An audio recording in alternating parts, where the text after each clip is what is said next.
As many? The chair recognizes the honorable member for Kalani. No. I had to come on time. Thank you very much, Mr. Deputy. Mr. Deputy, before I begin my contribution, may I say a few words of the passing of Pope Francis, who was laid to rest just a few weeks ago, and I did not have an opportunity to speak, being a Catholic. Many people in the world, including the poor and most vulnerable, came to admire and love him for his commitment to peace, his commitment to social justice, and to care for our planet. He spoke for those whose voices who were often unheard or ignored amidst the noise of those with special interests whose voices are drowned out the least among us.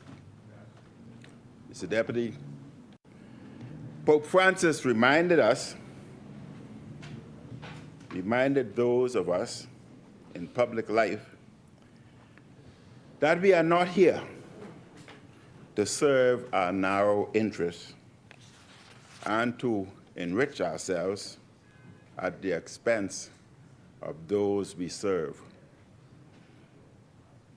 It is all too easy, Mr. Deputy, to give lip service to our concern for the poor and those on the margins, even as we use the power of office to hoard and to fill our pockets with earthly riches while others go without. Mr. Deputy, as this is Pope Francis' beliefs, I think I should say that again so people can understand it. It is all too easy to give lip service to our concern for the poor and those on the margins, even as we use the power of office to hoard and to fill our pockets with earthly riches while others go without. Pope Francis often stated that there are enough resources in the world to feed, to clothe, and to house everyone.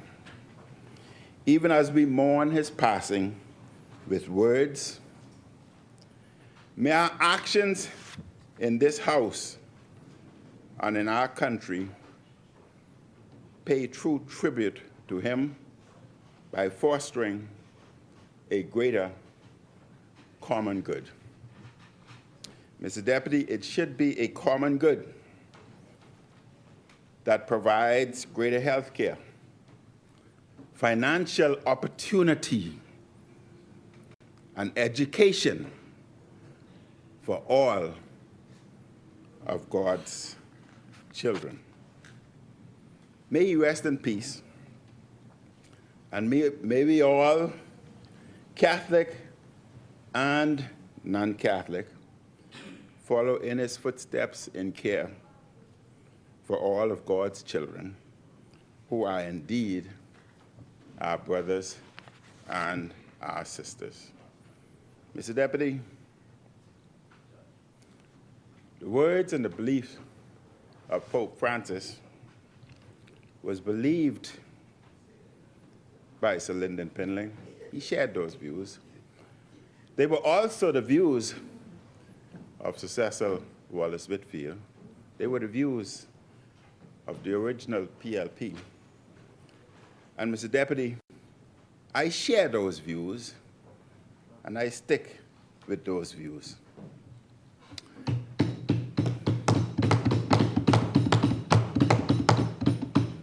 Keeping with the views of Pope Francis, the views of Sir Lyndon Pinling, the views of Sir Cecil Wallace Whitfield, the views of the original PLP, while, as Prime Minister, my government attempted to elevate the poor. We attempted to provide opportunity for all. We attempted to educate all.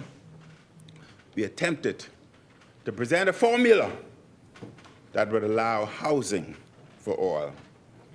And in keeping with those views and the teaching of those three individuals, that was why we made education at University of Bahamas free.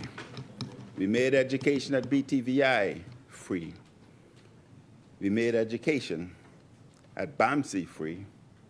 And we ensured that every Bahamian student coming from the Family Island to attend university here in the Bahamas was given $500 to assist with their accommodation.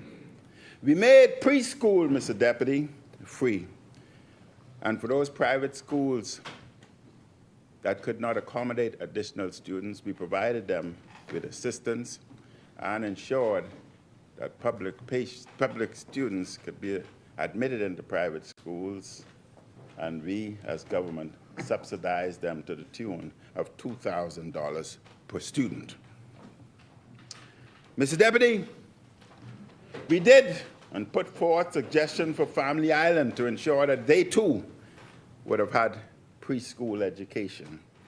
And therefore, we were providing free land for anyone who had the capacity and the knowledge to commence or start preschool to ensure that it extends to the Family Island. They would have gotten a grant from SBDC for the tune of $250,000 to assist them, and all materials would have been declared duty-free. In addition to that, students who entered their institution would have likewise they would have received $2,000, just like in New Providence. Mr. Deputy, in keeping with assisting the poor and the Bahamian people, we introduced the Small Business Development Center, and within our budget, we were prepared to allot about $50 million a year to help the poor, to help our entrepreneurs, and to help the marginalized and our females.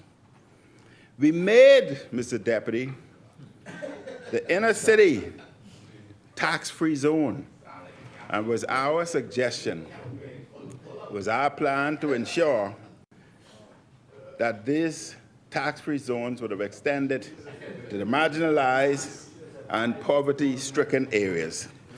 St. Barnabas, Angliston, portions of Camp Road, Rock Crusher, portions of Fort Charlotte, and Gambia Village. Mr. Deputy, in keeping with the beliefs and the views of Pope Francis, Sir Lyndon, and Sir Cecil Wallace Whitfield, we declared all government subdivisions to be tax-free. And we passed the law in 2018, the Access Affordable Home Act, to ensure this was possible. In addition to that, as a progress for home ownership, we were ensuring that every Bahamian citizen would have had opportunity to own land in this country. And how is that done, Mr. Deputy? There are 2.5 million acres, or 73% of the land in the Bahamas, that's owned by the Crown, by you, the people. There are only 400,000 people. Only 400,000 people. When you subtract those residents, etc., you're talking about 350,000.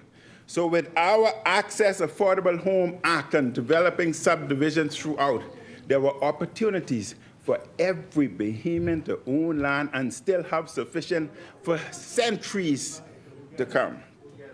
Mr. Deputy, that's what we were doing. We were introducing the universal school feeding program, and we're happy that you introduced one component of it, but you watered it down. Just breakfast. You watered it down. That included, and I don't want any credit for it. I don't want any credit. I only want people's life and quality of life to improve. So continue the process. That include breakfast program, lunch program, after school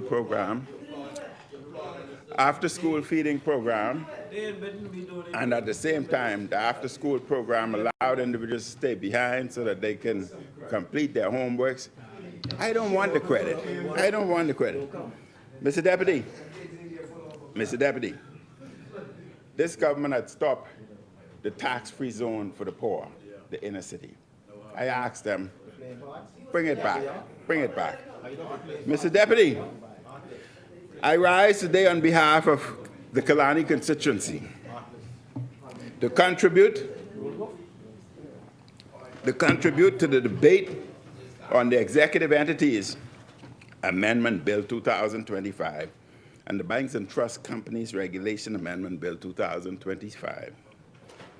I come to this place every meeting as a member of the Free National Movement on behalf of the people of Kalani, who I have represented for nearly 2 decades. They have shown me tremendous support all these years. I remain grateful for this support. My job in this place is to give voice to them.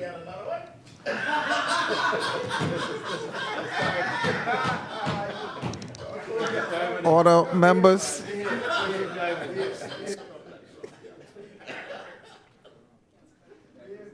Huh? My job in this place is to give voice to them for better governance for our nation as a whole.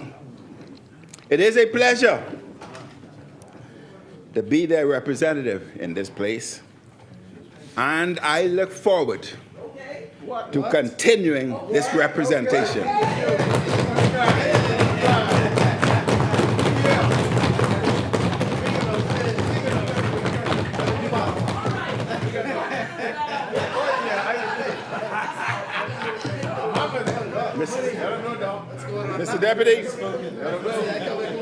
Mr. Deputy,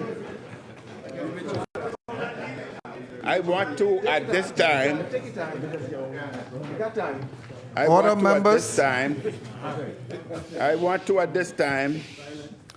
congratulate and commend the Deputy Commissioner of Police, Anthony Corpsroll. He was just recently held up in the bank a couple of weeks ago.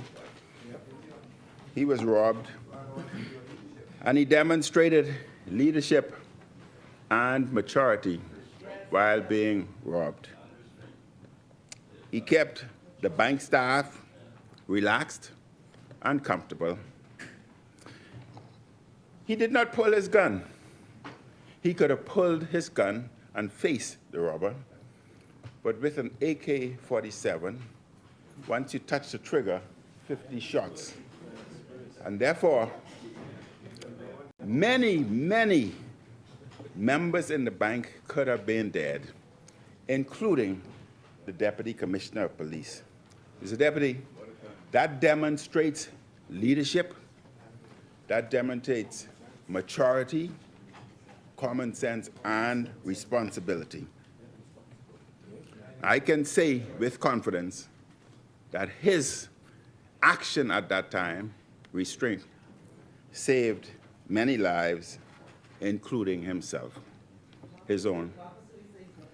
And Mr. Deputy, what that shows is that contrary to the belief of some individuals.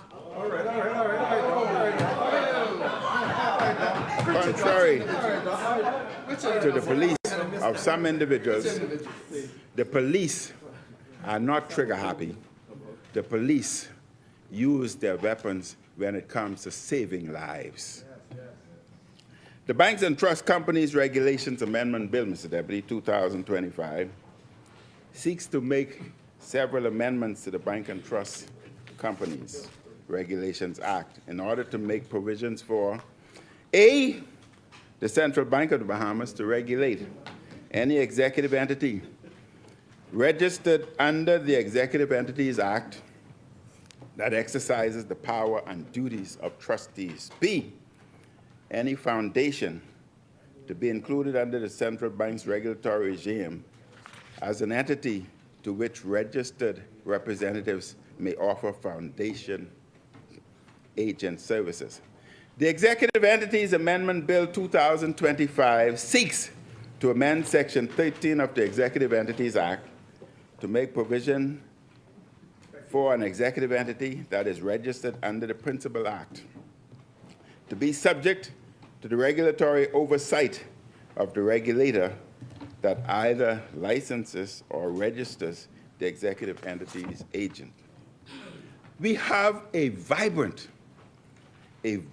financial services sector in our country. And as much as these amendments help us better position our legislative regime, I give my support. Financial services is the second largest industry in the country behind tourism. Addressing issues related to our economy is necessary at this time due to the global environment.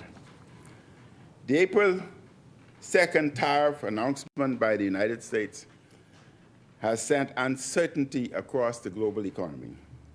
The proposed tariff increases by the U.S. would lead to a significant impact on global trade. The IMF said the tariff caused a major negative shock to the world. The IMF also added, we expect that the sharp increase on 2nd of April in both tariff and uncertainty will lead to a significant slowdown in global growth in the near term. A positive point from the April 2nd announcement was that the volatility in the markets caused by the tariffs led the U.S. to suspend the tariff implementation for 90 days. And during this period, it is hoped that the U.S. and tariff countries could work out trade deals that would prevent harm to the global economy. What remains of concern, however, is the U.S.-China relationship. The April 2nd tariff announcement, which included a sharp increase on China, led to an exchange between the countries, resulting in a U.S. tariff rate against China of 145% and a Chinese rate against the United States of 125%. A standoff remains between the two superpowers that threatens global trade and supply chains, and a potential increase in prices. The Bahamas was hit by a 10% tariff. This will mostly impact our fisheries, exports. The even bigger impact will be the effect the tariff wars have on the overall global economy, including consumer confidence in the United States, which could affect our tourism industry and revenues. The Bahamian economy, Mr. Deputy, is already in a vulnerable position due to a lack of ideas from the New Day administration on how to spur growth. The economy grew by 2.6% in 2023. It slowed to 1.9% in 2024. And this year, the economy was forecast to grow only 1.7%. The IMF, however, recently marginally upped the growth rate to 1.8%. Stopover arrivals are the main component of our tourism sector. They were flat last year, equaling the number that came to the Bahamas in 2023. With no growth in the main segment of our tourism sector, we are stuck in low growth. If a global recession results from the tariff wars, the Bahamas could slip quickly into negative growth too, because our economy is already growing too slowly under the PLP government. I have listened to the various statements by the Prime Minister, who is the Minister of Finance and also the Minister of Economic Affairs on the global situation. None of their statements give me confidence that this administration has a plan for the Bahamian economy in these uncertain times. The 0.1% revision to our GDP outlook for this year is not a vote of confidence in our economic outlook, as the Minister of Economic Affairs would like us to believe. In the IMF's April World Economic Outlook, the fund was deeply concerned about the global situation. The IMF said, intensifying downside risk dominate the outlook amid escalating trade tensions and financial market adjustments. Went on, divergent and swiftly changing policy positions or deteriorating sentiment could lead to even tighter global financial conditions. The IMF stated ratcheting up a trade war and heightened trade policy uncertainty may further hinder both short-term and long-term growth prospects. Scaling back international cooperation could jeopardize progress toward a more resilient global economy, end quote. Mr. Deputy, we debate these bills here today intended to help with aspects of our financial services regulatory environment. I wonder, though, where is the PLP plan for the Bahamian economy in these difficult times? The Prime Minister has talked about his VAT cut at the grocery store and energy sector reform. I support the VAT cut and also aspects of the energy sector reform. Though there was clearly not enough effort made to make regular Bahamians shareholders in the liberalization. Mr. Deputy, this goes back to the original PLP, the Pope, in terms of shareholders in liberalization. Now let's get back to grass facts. In 2023, a company was formed, Bahamas Grid, a no-bid contract. That company responsible for distribution and transmission. 40% of the company is owned by the Bahamian people, the government. Their infusion for 40% is to the tune of $100 million. That's their existing infrastructure, asset, etc. 40% for $100 million. The wealthy, politically connected individuals bought 60% for $30 million. 60% for $30 million, while 40% to us, $100 million. But to the elite, $30 million for 60. Mr. Deputy, in my mathematical knowledge, if 40% is $100 million, It means that 20% divide 40 by 2 would be 150, would be $50 million, which means that 60% should be $150 million. So, Mr. Deputy, if the 60 was bought for 150, but for 30 million, then where has the other 120 million gone? In addition to that, now this is where it gets hot. In addition to that, to raise $100 million to upgrade the systems, bonds were offered to Bahamians, but the minimum cost of $50,000, which meant that the average Bahamian cannot afford this. The question that has to be asked, Mr. Deputy, we need to know who were the individuals who invested in the bonds. Because 120 million is sitting out there. Did they use the same 120 million that supposedly is ours sitting out there as a part of the bonds and get an additional 8%? Is there double dipping? These are questions that has to be answered. And we also need to know, with respect to the Bahamas mooring, are they the same individuals? We need to know who are the individuals involved in the grid as well as the mooring. Because the grid, during their contractual lifetime, will make these elite individuals will make almost $500 million. And then the mooring, during their lifetime, will make approximately $1.2 billion.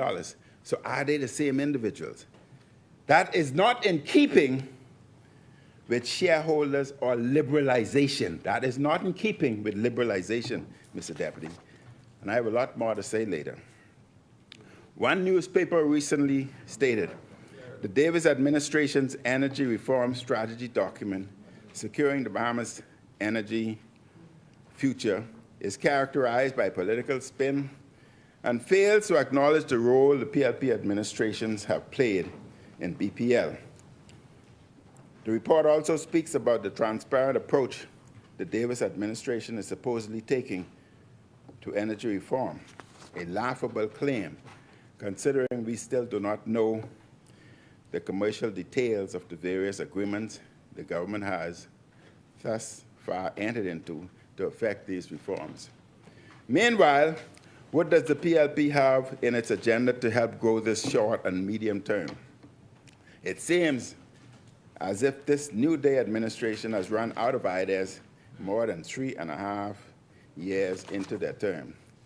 When discussions of the stagnation in our air arrivals emerge, the administration keeps saying we do not have enough new rooms coming on stream. I ask the question, are all of our existing rooms filled? No one can complain that they can't find rooms. The problem, Mr. Deputy, we need more airlift and somehow to decrease the cost for travel to attract overnight visitors. Well, the question, what are they doing to cause the necessary number of new rooms being built based on their argument? While in opposition, they had all the answers to Grand Bahama's problem. Yet, more than 3.5 years into their term, there still is no airport, no new airport in Grand Bahama. And despite their big talk, the Grand Lucayan has still not been sold. All we hear every now and then from the PLP on these two sides is soon, very soon, soon. Again, what is the plan for the Bahamas during these difficult times? Alarming warning signs are constantly emerging. Earlier this month, according to a University of Michigan survey, consumer sentiments in the U.S. plunged to its second lowest reading on record since 1952. The American consumer is worried about all the uncertainty hovering over their national and global economy. This would mean the Americans are potentially entering a phase where they are more careful with how they spend their money. The resorts and cruise companies would already be able to see if there is a slowdown in tourism spending to our country coming. The forward future bookings are a good indicator of what mood the American traveler is in. If there is an upward swing in canceled bookings and slowed future bookings, that would mean a slowdown in the Bahamian economy is coming. A slowdown in future bookings would mean that resorts will cut back on their domestic spending. Can the government please advise whether our major resorts, other properties, and airlines are experiencing or seeing a cancellation of bookings for this year and next year? Will the Minister of Tourism advise about cancellations in the lucrative group tourism business? Honorable member, are you asking for more time? Yes, Mr. Deputy. Okay. I have no more blows, but these are just facts that the Bahamian people need to know. So if you just give me the additional 4 minutes. 4 minutes.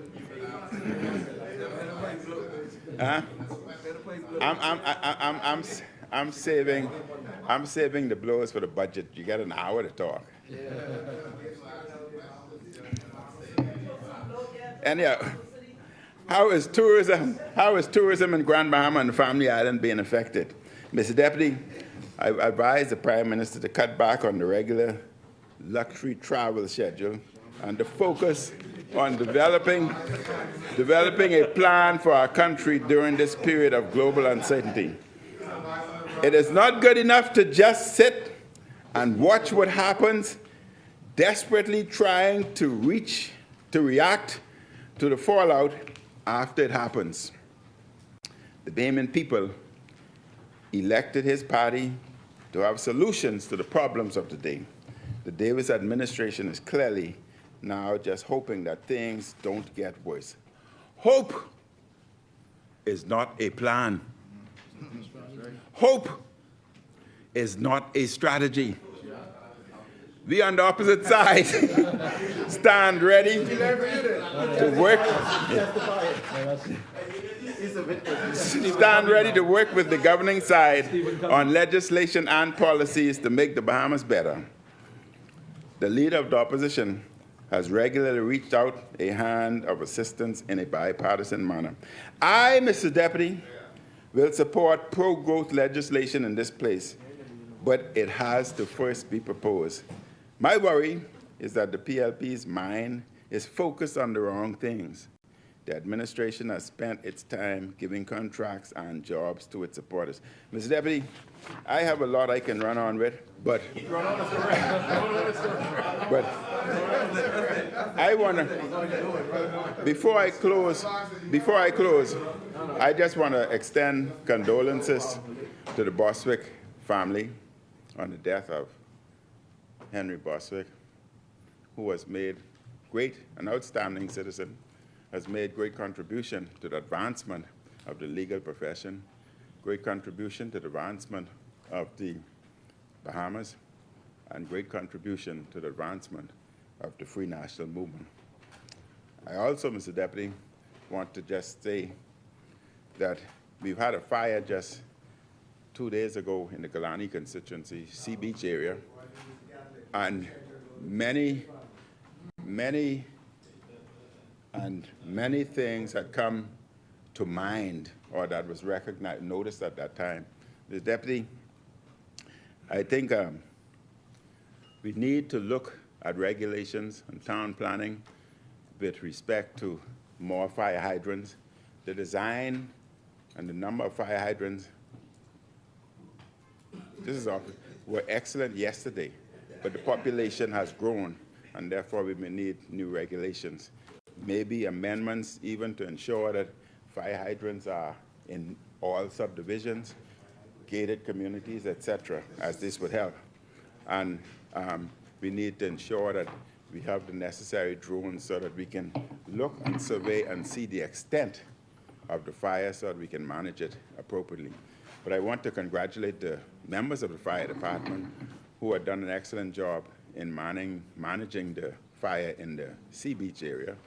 And I think under the circumstances, we're undergoing global change and global warming, and more fires will come. And I think they would need all the appropriate tools and equipment. Whether you're in government, we in government, the point is the Bahamian people would need it. And we're a continuous government. Mr. Deputy, thank you very much. Thank you, Honorable Member. As many?